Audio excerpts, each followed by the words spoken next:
सद्गुरु कबीर बीजक साखी प्रकरण साखी 162। मूढ़ कर्मिया मानवा नक्सिक पाखर आही, बाहन हारा क्या करे जो बान न लागे ताही।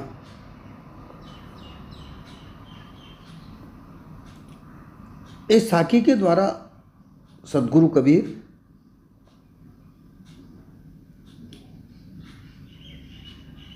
मूर्ख के व्यवहार की बात करते हैं, मूर्ख के कर्म की बात करते हैं कि मूर्ख कैसे कार्य करता है। उसे कहीं भी लगा दो, वह उस कार्य को मूर्खतापूर्ण करेगा। पढ़े लिखे मूर्ख, अनपढ़ मूर्ख, धूर्त मूर्ख, चालाक मूर्ख, पाखंडी मूर्ख, छल कपट करने वाले मूर्ख, इतने सारे मूर्खों का जो हवाला हमारे सामने आता है, उन मूर्खों से किसी भी प्रकार का कोई कार्य किया जाए तो मूर्खता पूरी करेंगे, मूर्खता के आधार पर ही उस कार्य को वो करेंगे।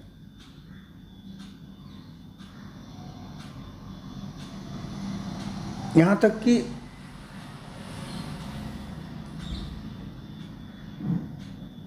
एक साखी में कहा गया है, मद मिटता है ज्ञान से पढ़ पढ़ आवे होश, पामर पड़े घमंडी तो दिन दिन आवे जोश। दिन दिन आवे जोश, होश अपना सब भूले, मद में हो मद मस्त घमंडी दूना फूले। सूरज करता रोशनी ना करता काहू पे रोश, और उल्लू अंधा हो थे तो का सूरज को दोष। ज्ञानवान बनने के लिए मूर्ख तैयारी करता है, वो आगे बढ़ता है, लेकिन उसकी मूर्खता वो नहीं छोड़ पाता, ज्ञान प्राप्त नहीं कर पाता, केवल पुस्तकों का अध्ययन करता है, शास्त्रों का अध्ययन करता है। पामर पड़े घमंडी, पामर महामूर्ख को कहा जाता है। तो पढ़ पढ़कर शास्त्रों की बातों को पढ़ पढ़कर वो बड़ा घमंड में आता है कि मुझे इतना ज्ञान हो गया, लेकिन होता नहीं है।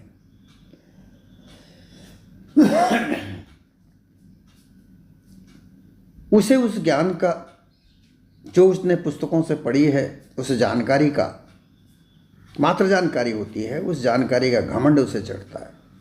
वो उसके अंदर घमंड में समाता नहीं है, सभी को अपने से तुच्छ वह समझता है।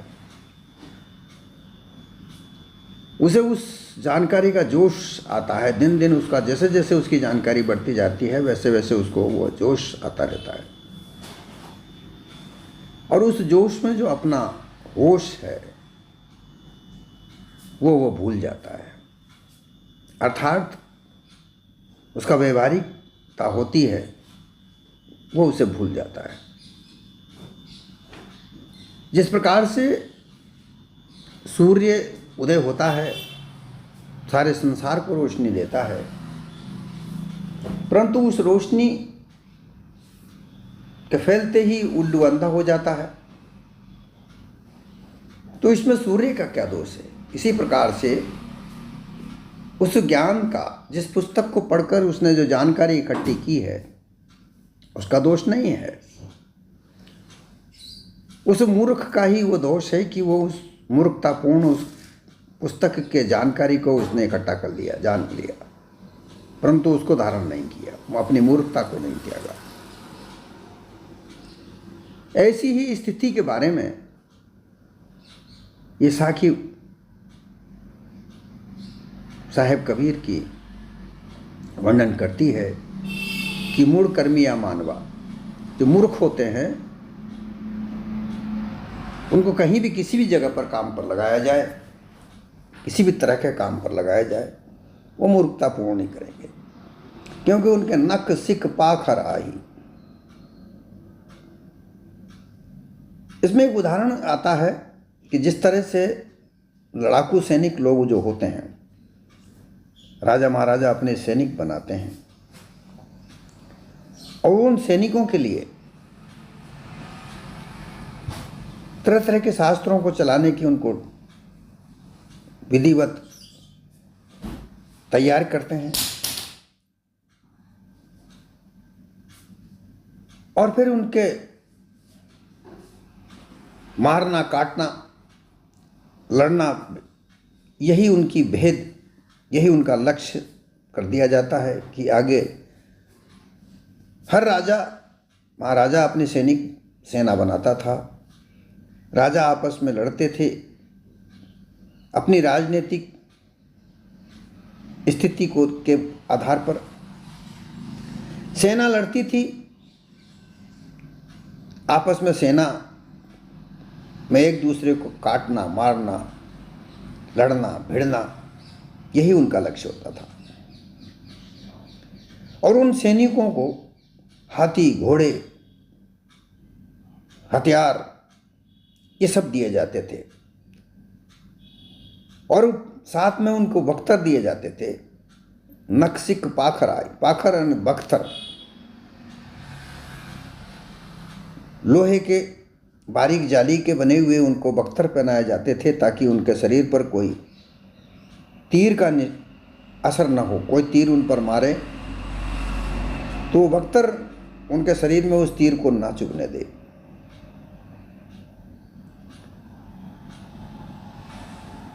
घोड़े पर झूल, हाथी पर झूल, जो भी किया जाता था उनकी सुरक्षा के लिए भी लोहे की जाली के बख्तर उनको पहना दिए जाते थे ताकि वह सुरक्षा रहे।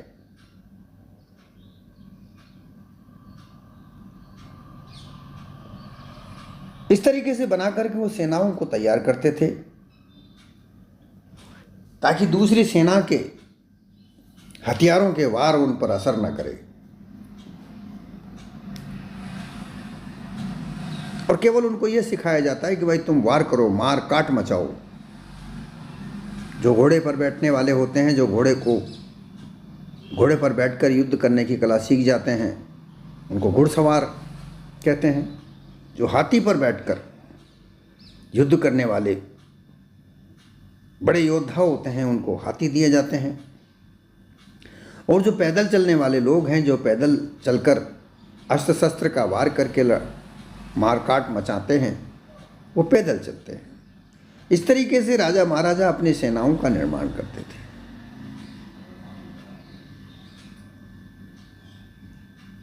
और इस तरीके से बनावटी बातों से, बनाई हुई तैयारियों से एक दूसरे की राजा आपस में भिड़ने से एक दूसरे राजा कोई ना कोई एक हारता था और एक कोई जीतता था। ये मूढ़ कर्मियां बानवा। अब ऐसी स्थिति में उन पर कोई वार करे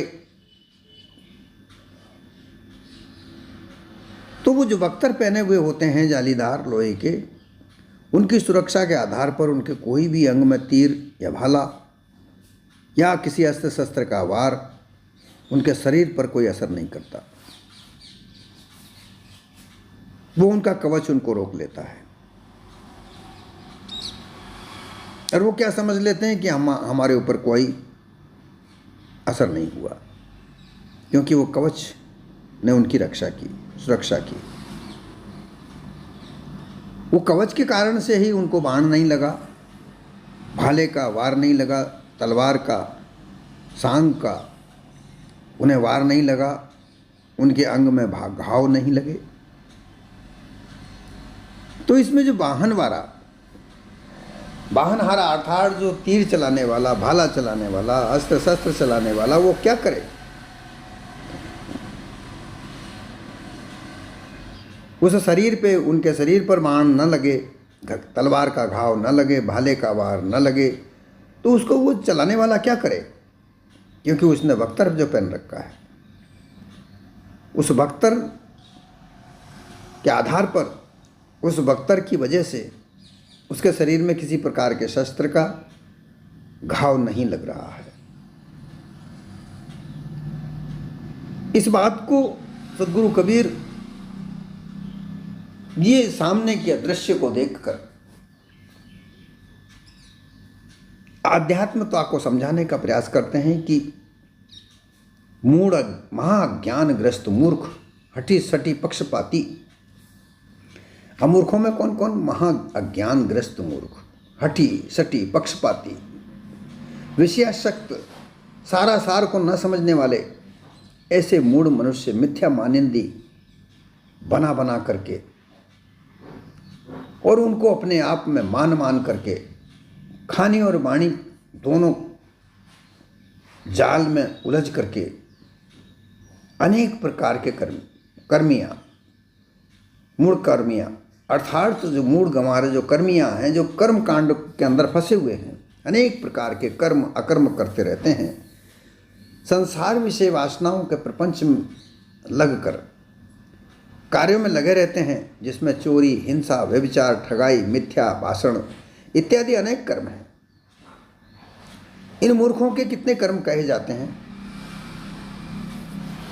इनमें चोरी करना, हिंसा करना, व्यभिचार करना,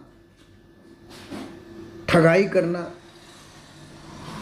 छल कपट पाखंड के द्वारा धन को कमाना, अविद्या के व्यवहार से अपने आप को धन कमाने वाला बनाना, ये कुकर्म में उलझे हुए रहना, कुसंगतों में लगे रहना, ये मूर्ख हैं। ये अनपढ़ गंवार मूर्खों के कार्य हैं। परंतु पढ़े लिखे लोग भी वाणी जाल में जप, तप, व्रत, उपवास, पुनश्चरण, तंत्र मंत्र, जारण मारण आदि इत्यादि कर्म करते हैं। अनपढ़ गंवार तो छल कपट पाखंड करके, हालांकि इनमें भी पढ़े लिखे भी उलझे हुए होते हैं, परंतु ज़्यादातर छल कपट पाखंड, चोरी, हिंसा, मारकाट मचाने वाले लोग, गुंडागर्दी से भय दिखाने वाले लोग ये अनपढ़ होते हैं। परंतु इन अनपढ़ों को संचालित करने वाले बड़े बड़े जो इनके आका होते हैं, जो इनके मालिक होते हैं, जो इनको संचालित करते हैं, वो पढ़े लिखे भी होते हैं और अनपढ़ भी होते हैं। परंतु पढ़े लिखे लोग कहाँ उलझे वो पड़े हैं?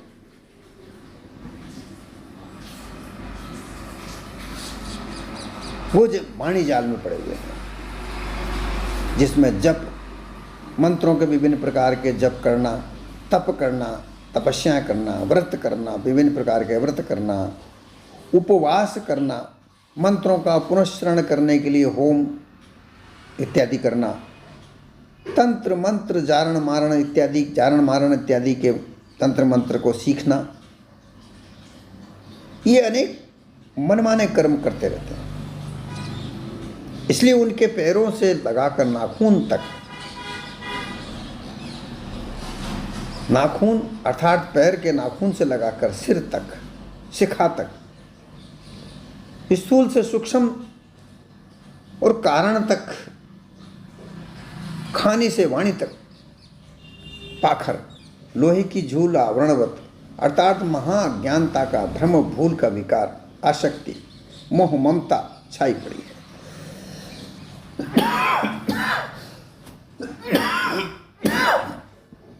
सेना का उदाहरण के आधार पर तो लोहे का कवच उनके शरीर पर लगा हुआ है, पहना हुआ है, परंतु यहाँ जो मूर्ख गंवार हैं, उनका आवरण क्या है? नख शिख पैरों से लगाकर सिर तक अज्ञान ही अज्ञान भरा पड़ा है। यह अज्ञान, महाअज्ञान की दशा जो है, उनका कवच है, जिसमें भूल, विकार, आसक्ति, मोह, ममता छाई रहती है। और इससे इसके कारण उन पर किसी सत्य उपदेश का असर नहीं होता। वाहनवारा क्या करे? वाहनवारा अर्थात सत्य उपदेश करने वाले जो लोग,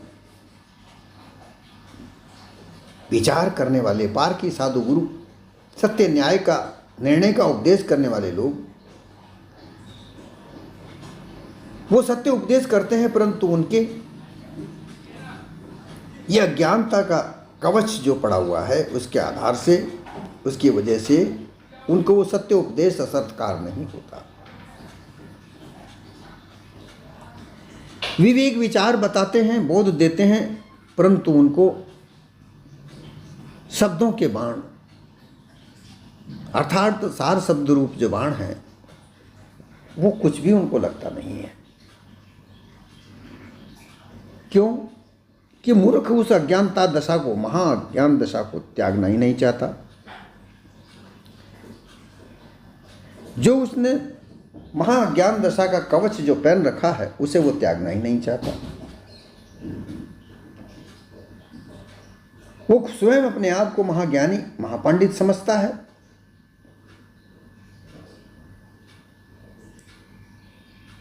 क्यों? कि उसे महा अज्ञान दशा जकड़े हुए है। अब इस महा अज्ञान दशा को जकड़न को त्यागने के लिए त्याग की आवश्यकता होती है।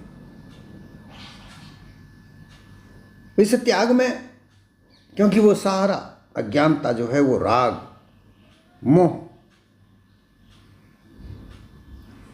क्या द्वारा लगी हुई है। इस संसार से लगाव, संसार का मोह, पुत्र का मोह, स्त्री का मोह, धन का मोह, ऊंचे पद का मोह, मान सम्मान का मोह, इनके द्वारा इनको त्यागा नहीं जाता। वो समझता है कि मैं त्याग करूंगा, बाबा जी बन जाऊंगा तो मेरे को तो सारा धन संपत्ति सब त्यागनी पड़ेगी, परिवार त्यागना पड़ेगा, जंगल जंगल भटकना पड़ेगा, क्योंकि उनको भ्रांति जो दे रखी है। उन्हें जो साधु महात्मा मिलते हैं वो सब भ्रांति वाले मिलते हैं।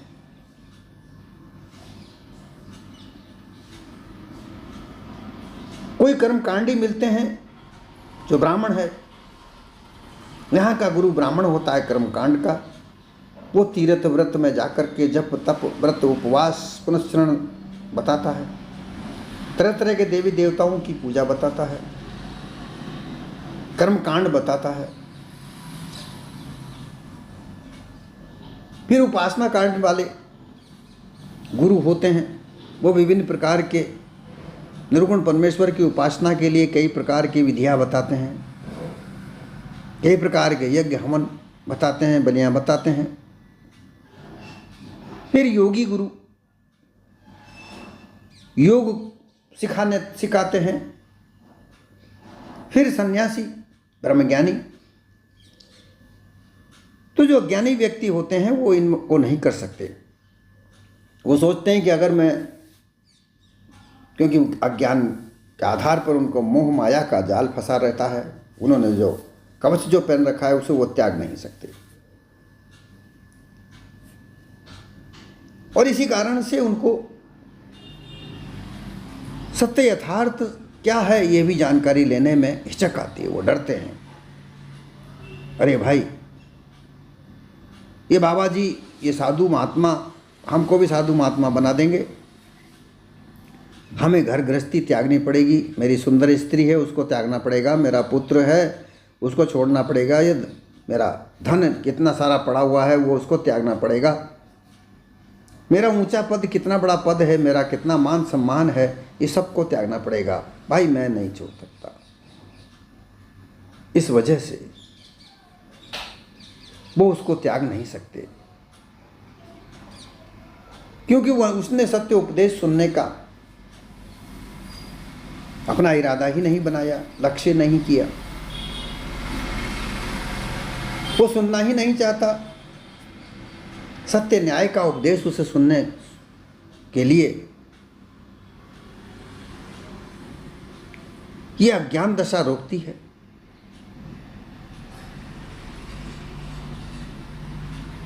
क्योंकि वो खुद वक्ता बने पड़े हैं, वो सुनना ही नहीं चाहते, वो सुनाना चाहते हैं। इसके लिए मुख्य रूप से उन्हें उस अज्ञान दशा को दूर करने का प्रयास के लिए सबसे पहले पारकी संतों का संग करना चाहिए।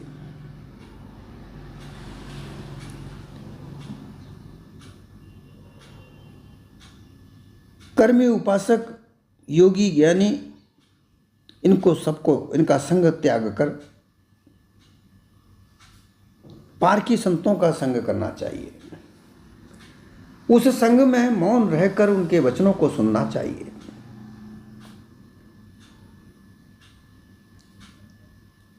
ऐसा करने से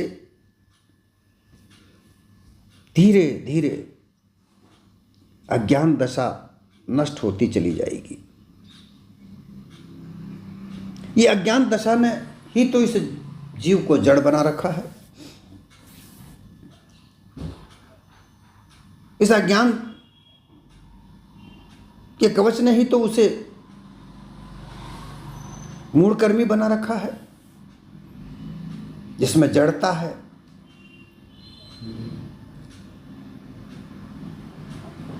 जीव बोझ ना सह सके, कहे आपस में रोए, ज्यों ज्यों विषय में भीगे त्यों त्यों जड़वत होए।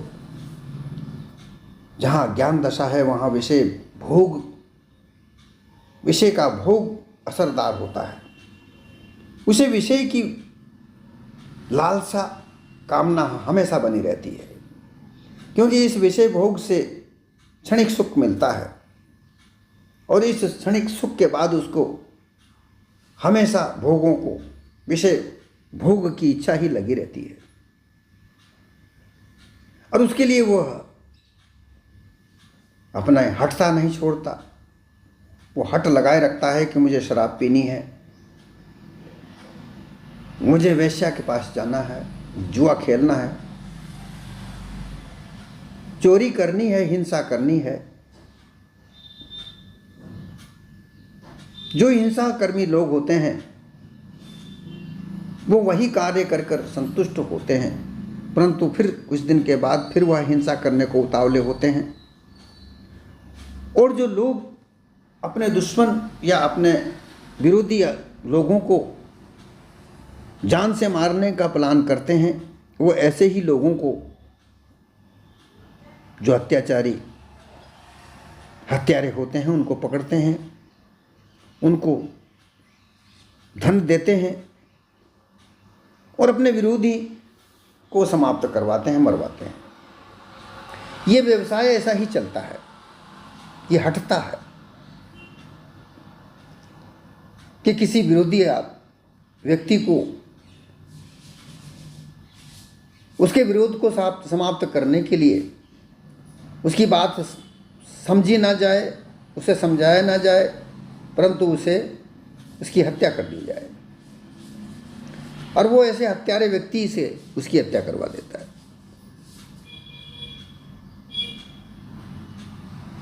जो हत्या करने पर उतारू होता है, हत्या उसका हटता है,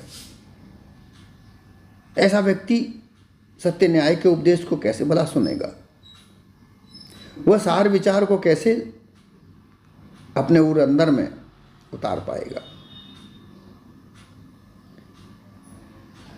इसलिए यहां कहा गया है कि बाहन हारा क्या करे, जो बात ना लागे बाण ना लागे ताए। किसी भी प्रकार के उपदेश को वह सुनने को ही तैयार नहीं है तो उसका ज्ञान कैसे नष्ट होगा? उसके अज्ञान को नष्ट करने के लिए, उसके अज्ञान का जो कवच है उसको उतारने के लिए ज्ञान की आवश्यकता है। सत्य यथार्थ ज्ञान सुनने के लिए, क्योंकि ज्ञान भी भयानक रोचक है। रोचक ज्ञान सुनने से यह अज्ञानता की कवच नहीं गिर पाता, वो कहीं ना कहीं अटका रहता है। और भयानक में तो उस कवच को और मजबूत किया जाता है, क्योंकि अज्ञान दशा को और मजबूत की जाती है भय बताकर, कर्मकांड के द्वारा। इसलिए इस अज्ञान के कवच को पूरी तरह से नष्ट करने के लिए ज्ञान की आवश्यकता है। और ज्ञान कब प्राप्त होगा? जब अज्ञान पूरी तरह से नष्ट हो जाएगा। ये एक साथ नहीं होता, और होता भी है, होता तो एक साथ ही है, परंतु इसका असर धीरे धीरे नष्ट होता है। ज्ञान तो एक क्षण में होता है, परंतु उसको धारण करने की जो क्षमता होती है वो धीरे धीरे पनपती है। जब एक क्षण में ज्ञान हो जाए तो उस ज्ञान का अनुसरण करते रहना चाहिए। साधु मता की न्यायपूर्ण बातें सुनते रहना चाहिए। अपने आप को उनकी सत्संग में लगाते रहना चाहिए। जब धीरे धीरे ऐसी व्यवहारिक क्षमता हमारे अंदर उत्पन्न हो जाती है, मन जब सत्संग में लग जाता है, सुरति जो शब्दों को कान के द्वार पर सुनती है, उस सुरत को सत्य न्याय यथार्थ शब्दों पर, उपदेशों पर अगर लगाया जाए तो मन को वही ज्ञान प्राप्त होगा। और धीरे धीरे नखशिख से हमारे पूरे शरीर से यह अज्ञानता का कवच नष्ट हो जाएगा, और फिर हमारे हृदय में ज्ञान का प्रकाश होने लग जाएगा। जब ज्ञान का प्रकाश हमारे हृदय में लग जाएगा, ज्ञान की ज्योति हृदय में जल जाएगी, तब फिर वहाँ अंधेरा नहीं रह जाता। अज्ञानता की दशा को अंधेरा भी कहा जाता है। इस अंधेरे को नष्ट करने का मात्र एक उपाय है, पार के संतों का संग करे, सत्य उपदेश का श्रवण करे, न्यायकारी शब्दों का हृदय के अंदर धारण करे। केवल सुनने मात्र से धीरे धीरे धीरे धीरे सत्य उपदेश के द्वारा सुने हुए शब्द हृदय में जमा होने लगते हैं, और जो अज्ञान के द्वारा मूर्खता का अध्यास जमा होता है वो धीरे धीरे वहाँ से साफ होता चला जाता है।